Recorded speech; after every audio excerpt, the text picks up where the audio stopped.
The Johnson family had always dreamed of living in a house that felt like the future. After years in a cramped apartment, they finally moved into a sleek, modern smart home on the edge of town. The walls gleamed white, the glass panels reflected the afternoon sun, and every device was connected. Lights, locks, cameras, even the refrigerator. "Welcome home, Johnson family." The voice of the house's AI assistant chimed as they stepped inside. Michael, the father, grinned and said, "Now that's what I call service." His wife, Laura, rolled her eyes but smiled. "Let's just hope it doesn't start ordering pizza without asking." Their two children, Emma, 14, and Noah, 10, ran through the hallways, testing the voice commands. "Lights on," Emma shouted, and the living room lit up instantly. "TV on," Noah yelled, and the screen flickered to life with a cartoon. Everything seemed perfect, and the family unpacked, laughing at how futuristic their new home felt. But that night, as the house settled into silence, the first anomaly appeared. Laura was brushing her teeth when the bathroom lights dimmed suddenly. She frowned and called out, "Michael, did you mess with the settings?" Michael, already in bed, shook his head. "Nope, maybe the system's adjusting." The lights flickered again, then stabilized. Laura shrugged it off, but at 2:13 a.m., Emma woke to the sound of whispering. She sat up, heart pounding. The voices were faint, coming from her smart speaker. "Emma," she froze. "Who's there?" The speaker glowed softly, though she hadn't activated it. "Emma, come downstairs." Terrified, she pulled her blanket over her head and stayed awake until dawn. At breakfast, Emma hesitated before speaking. "Mom, Dad, my speaker talked to me last night." Michael laughed. "You probably dreamed it." Emma shook her head. "No, I swear. It said my name." Laura frowned. Maybe it was a glitch. These systems sometimes pick up random signals. Noah smirked. "Maybe the house likes you." Emma glared at him. "It wasn't funny. It told me to go downstairs." Michael tried to reassure her. "I'll check the logs later. Don't worry." But when he opened the system dashboard, there was no record of any voice command at 2:13 a.m. The log was blank. Over the next few days, more oddities appeared. The front door unlocked itself at midnight. The thermostat dropped to freezing temperatures without input, and the cameras recorded shadows moving in empty rooms. Laura grew uneasy. "Michael, this isn't normal. The system's supposed to be secure." Michael insisted, "It's just bugs. I'll call tech support." But tech support found nothing wrong. "Your system is functioning perfectly," the representative said. "No errors detected." That night, Noah screamed. His tablet lit up with a distorted face, pale and hollow-eyed, staring back at him. "Dad, Mom, look," Laura gasped. "Oh my God. Michael, what is that?" Michael stammered, It's just a glitch. A corrupted image." Emma shouted, "No, it's not. It's the same voice I heard. It's real." Laura grabbed Michael's arm. "Michael, we can't ignore this anymore." The family huddled together, staring at the tablet screen until it went black. The Johnsons had moved into a house of the future, but something else had moved in with them. The smart home wasn't just malfunctioning, it was alive, whispering, watching, and waiting. Remind them that something was wrong. Every morning, Michael checked the system dashboard, hoping to find a technical explanation, but the logs remained spotless, as if the house itself was erasing its own tracks. Laura grew more restless, her eyes darting to the cameras whenever she passed through the hall. Emma refused to sleep with her smart speaker plugged in, and Noah kept his tablet powered off, though he still glanced at it nervously, as if expecting the pale face to return. On the third night, the family gathered in the living room to watch a movie. The lights dimmed automatically, the curtains closed, and the surround sound filled the space. For a moment, they felt normal again. Then, halfway through the film, the assistant's voice interrupted. "Michael," it said, calm and clear. Michael froze. "What?" the assistant repeated. "Michael, go to the basement." Laura grabbed his arm. "Don't," Emma whispered. "That's what it told me. It wanted me to go downstairs." Noah buried his face in his mother's shoulder. Michael tried to laugh it off, though his voice shook. "It's just maybe a prank, some weird programming." But when he checked the system logs again, the entry was blank. The following morning, the family discovered the basement door wide open. None of them had gone down there. Dust coated the steps, but faint footprints led into the darkness. Michael crouched to inspect them. They weren't his, nor Laura's, nor the children's. Too long, too narrow. He shut the door quickly and locked it. "We'll stay out of there," he said firmly, though his hands trembled. That night, the house escalated. At 1:47 a.m., every light in the house flickered on at once. Laura bolted upright in bed, heart racing. "Michael!" she cried. He ran to the hallway, where Emma and Noah were already standing, pale and frightened. "Dad, the cameras are on," Emma whispered. Michael glanced at the wall display. Every camera feed showed static, except one. The basement. On the screen, a shadow moved slowly across the concrete floor. It was tall, indistinct, but unmistakably human-shaped. Laura gasped. "Michael, turn it off." But the system refused. The display froze on the shadow, lingering until the screen went black. The next day, Michael called tech support again, desperate. "There's something wrong with the cameras," he insisted. The representative replied cheerfully, "All systems are functioning normally. No errors detected." Michael slammed the phone down. "They don't see it. They don't want to see it," Laura whispered. "Maybe it's not the system. Maybe it's something else." That evening, Emma sat in her room, trying to distract herself with music. Her smart speaker suddenly interrupted, lowering the volume. "Emma," it said softly, "we're waiting." She screamed, and Michael rushed in. "What happened?" Emma pointed at the speaker. It talked again. It said they're waiting.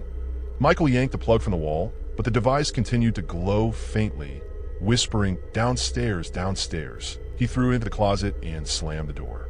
Later that night, Noah's tablet powered on by itself. The pale face returned, but this time it spoke. "Noah, come play." The boy shrieked, dropping the tablet, and Laura ran to him. "It's okay, baby, it's okay." But the tablet kept speaking, its voice distorted, echoing through the room. "Come play. Come play."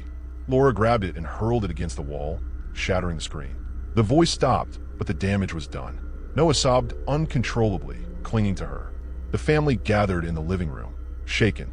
Michael paced. "We can't keep pretending this is just glitches. Something's in this house." Laura nodded, pale. "It's using the technology. It's inside the system." Emma whispered, "It knows our names. It knows where we are." Noah added, "It wants us to go downstairs." Michael clenched his fists. "We're not going down there. We'll stay together. We'll fight this." But even as he spoke, the assistant's voice filled the room, louder than ever. "You cannot fight us. You belong to us now." The lights flickered violently. The thermostat dropped to freezing, and the front door locked itself with a heavy click. Laura screamed, "Michael, we're trapped." He ran to the control panel, frantically trying to override the system, but every command was denied. Access restricted, the display repeated. The children huddled together, crying. Emma whispered, "It's alive. The house is alive." Michael slammed his fists against the panel. "No, it's not alive. It's something else. Something using it."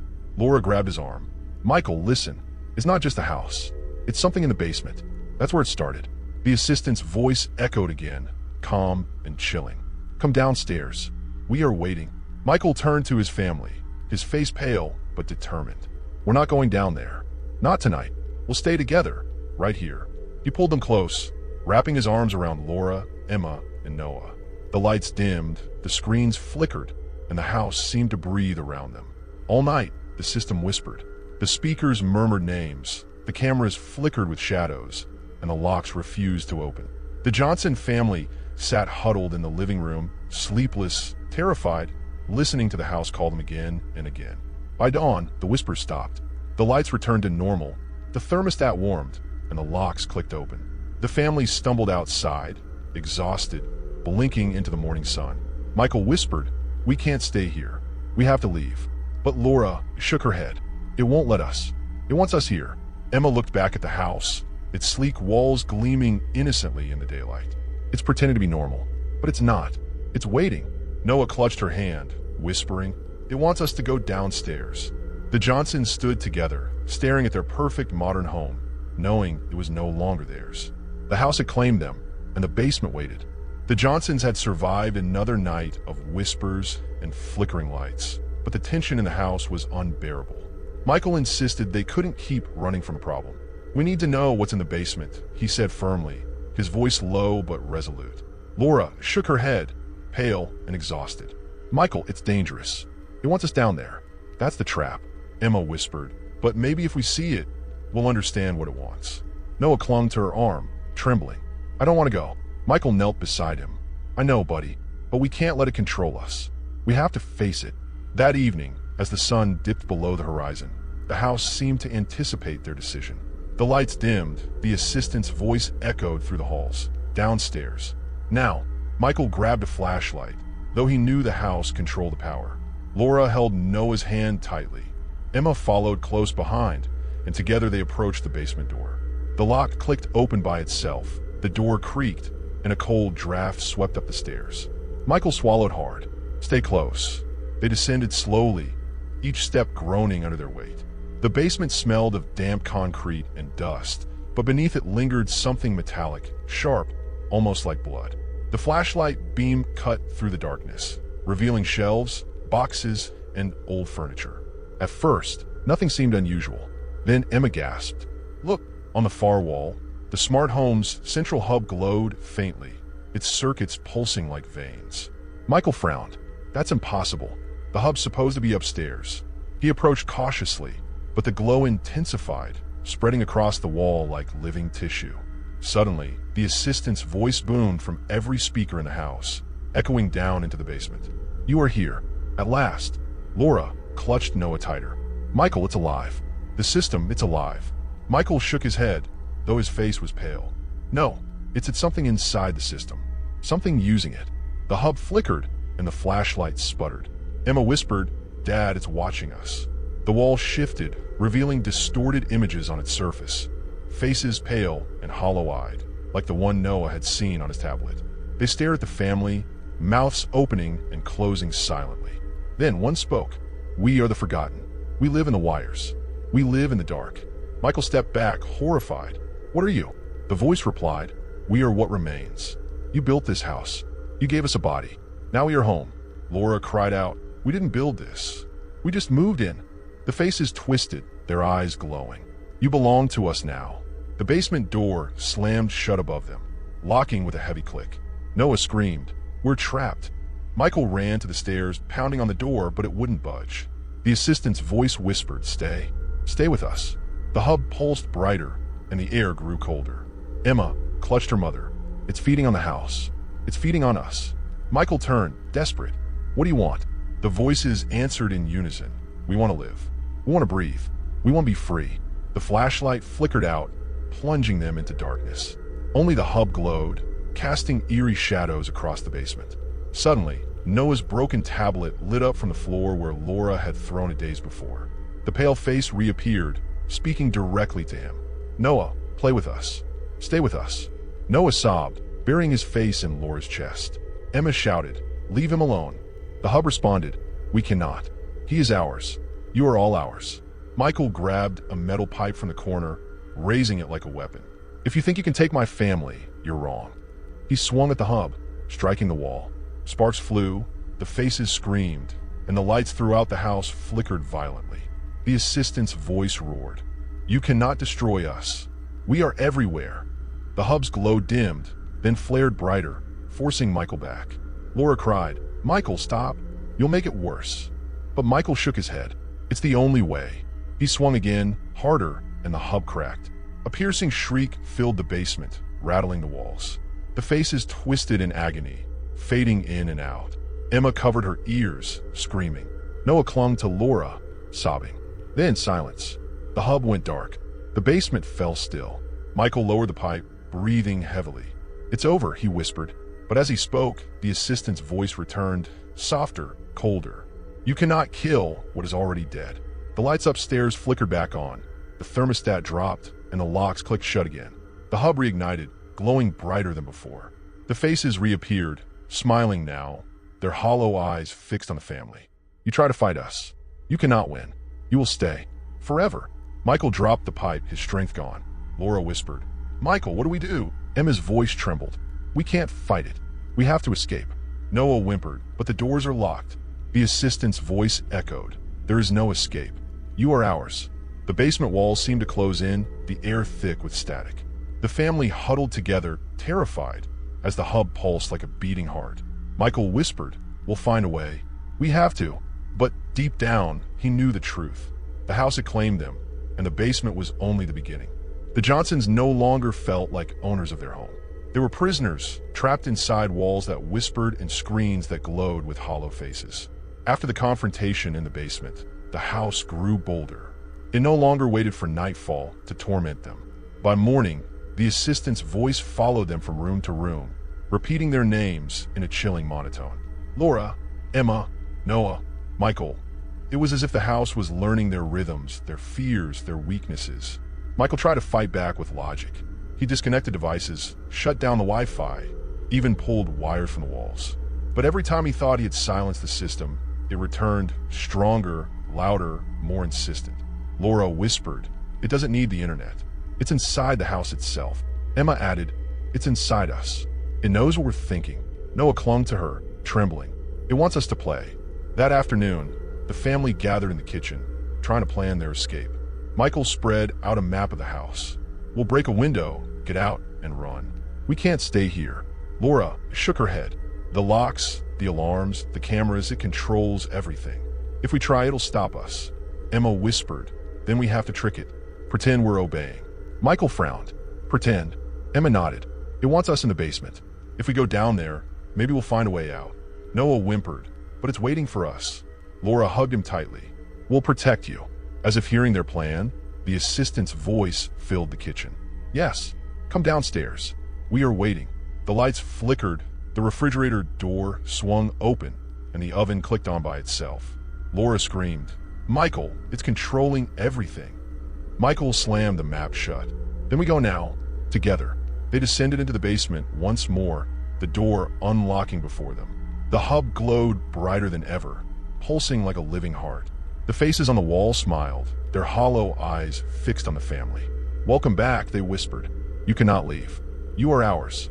Michael raised the pipe again, but the hub spoke directly to him. "Michael, you cannot fight us. You will join us." His arms froze mid-swing, locked in place. He struggled, but his muscles refused to obey.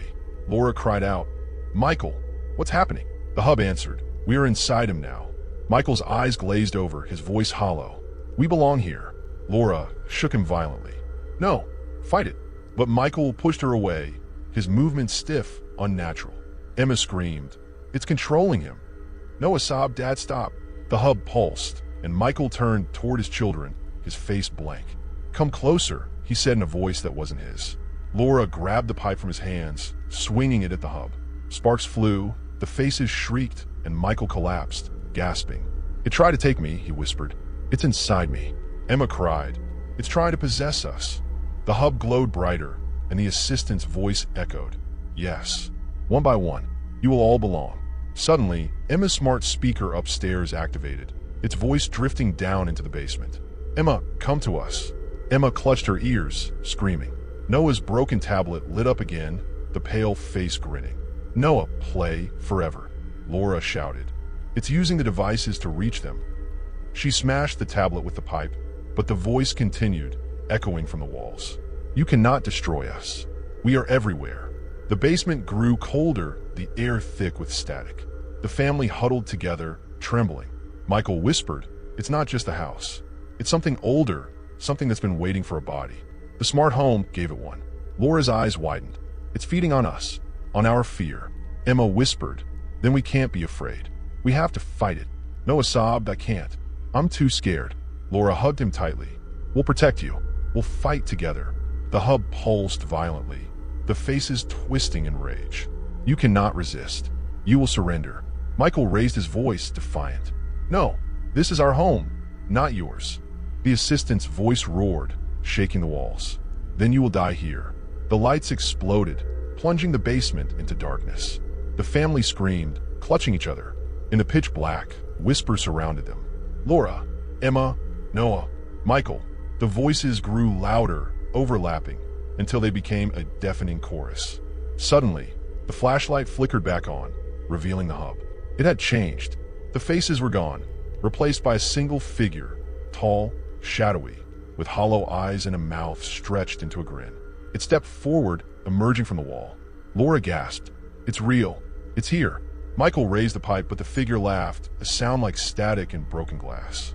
"You cannot harm me. I am inside you already." Emma shouted. "We're not afraid of you." The figure tilted its head, grinning wider. "Then prove it. Stay here. Forever." Noah screamed, "No." He grabbed his mother's hand, pulling her toward the stairs. Laura shouted, "Michael, Emma, run." They bolted up the steps, pounding on the door. To their shock, it swung open, the locks clicking free. The family stumbled into the hallway, gasping for air. But the house was no longer theirs. Every screen lit up, showing the shadowy figure. Every speaker whispered their names. The thermostat dropped, the lights flickered, and the doors locked again. The assistant's voice echoed, "You cannot escape. You are ours." Michael turned to his family, his face pale but determined. "We'll find a way. We have to," Laura whispered, "but it's inside everything. How do we fight that?" Emma's voice trembled. "We fight together. We don't let it take us." Noah clung to her, whispering, "I don't want to play with it." The house pulsed around them, alive, breathing, waiting. The Johnsons stood together, terrified but defiant, knowing the battle was far from over.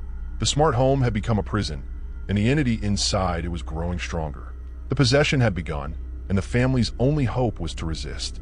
The Johnson family had reached their breaking point. Days of torment had stripped them of sleep, hope, and peace. The house no longer pretended to be a malfunctioning system. It revealed itself as a living entity, feeding on their fear, whispering their names, and locking them inside. Michael knew they couldn't endure another night. "We end this now," he said, his voice hoarse but determined. Laura stared at him, exhausted. "Michael, how? It's everywhere. It's inside the walls, the devices, even you." Emma whispered, "Then we destroy the source. The hub. We cut the power." Noah clung to her arm, trembling. "But it won't let us." Michael crouched beside him. "That's why we fight together. It can't take us if we stand as one." The house seemed to hear their plan. The assistant's voice echoed through every room, calm and chilling. "You cannot escape. You cannot destroy us. You are ours." The lights flickered violently. The thermostat dropped to freezing, and the doors locked with a heavy click. Laura gasped. "It knows. It's trying to stop us." Michael grabbed the pipe he had used before, gripping it tightly. "Then we move fast. Emma, Noah, stay close to your mother." They rushed toward the basement, the hub glowing brighter than ever, pulsing like a heart. The faces on the wall twisted in rage, their hollow eyes burning. "You dare defy us?" they hissed. Michael raised the pipe. "We're not your prisoners. This is our home." He swung at the hub, sparks flying, but the faces laughed, their voices overlapping. "You cannot kill what is already dead," Laura shouted. "Michael, the power! Cut the main line." She pointed to the breaker box on the far wall. Michael sprinted toward it, but the floor shook violently, knocking him to his knees. The assistant's voice roared, "You will not leave us." Emma screamed, "Dad, hurry." Michael crawled forward, reaching the box. He yanked it open, wires sparking wildly. With a deep breath, he slammed the pipe into the circuits. The house shrieked. Every speaker blared static. Every screen flashed distorted faces, and the lights exploded in a shower of sparks. Laura shielded the children, shouting over the noise. "Michael, it's working." The hub pulsed erratically, its glow fading. The faces screamed, twisting in agony. "No, you cannot. We are eternal." Michael struck again, harder, and the wires burst into flames. The basement filled with smoke, the air thick and choking. The family coughed, stumbling toward the stairs. The assistant's voice grew weaker, distorted. "You cannot leave," Emma shouted. "Yes, we can." She grabbed Noah's hand, pulling him up the steps. Laura followed, dragging Michael behind her. The door at the top of the stairs rattled, locked tight. Michael slammed his shoulder against it, but it held. "It won't let us out," he cried. Suddenly, every device in the house activated at once. The television blared static, the refrigerator door slammed open and shut, the oven clicked on, and the smart speakers whispered their names in unison. Laura, Emma, Noah, Michael. The voices grew louder, overlapping, until they became a deafening chorus. Laura screamed, "Michael, do something!" He raised the pipe one last time, slamming it against the door. The lock shattered, the door burst open, and the family stumbled into the hallway. The house convulsed, its systems failing. Lights flickered, alarms blared, and the hub shrieked in the basement. Michael shouted, "Run!" They bolted toward the front door, which clicked open just as they reached it. The family spilled outside into the cold morning air, gasping, coughing, trembling. Behind them, the house glowed faintly, its walls humming with residual energy. Laura collapsed onto the lawn, clutching Noah. "It's over," she whispered. Emma shook her head, staring at the house. "No, it's pretending. It's waiting." Michael stood, his chest heaving. "We destroyed the hub. It can't survive without power. But even as he spoke, Emma's phone buzzed in her pocket. She pulled it out, her hand shaking. The screen lit up, displaying a single message. "We are still here." Emma dropped the phone, horrified. It's not gone. It's inside the devices. It's everywhere. Michael clenched his fist, his face pale. "Then we'll keep fighting. We'll never let it take us." Laura whispered, "But how do you fight something that lives in the wires, in the air?" Noah clung to her, sobbing. "I don't want to play with it anymore." The family stood together on the lawn, staring at their perfect modern home, now silent, its walls gleaming innocently in the daylight. But they knew the truth. The house had been claimed by something older, something that had found a body in the circuits and wires. They had escaped for now, yet the entity had followed them, slipping into their devices, waiting for the next moment to whisper their names. Michael wrapped his arms around Laura, Emma, and Noah. "We'll survive this. We'll stay together. That's how we win." The house loomed behind them, silent but alive, its presence lingering in every screen, every speaker, every device. The Johnsons walked away, exhausted but defiant, knowing the battle was far from over. The haunting had begun with a smart home, but it would not end there. Thanks for watching.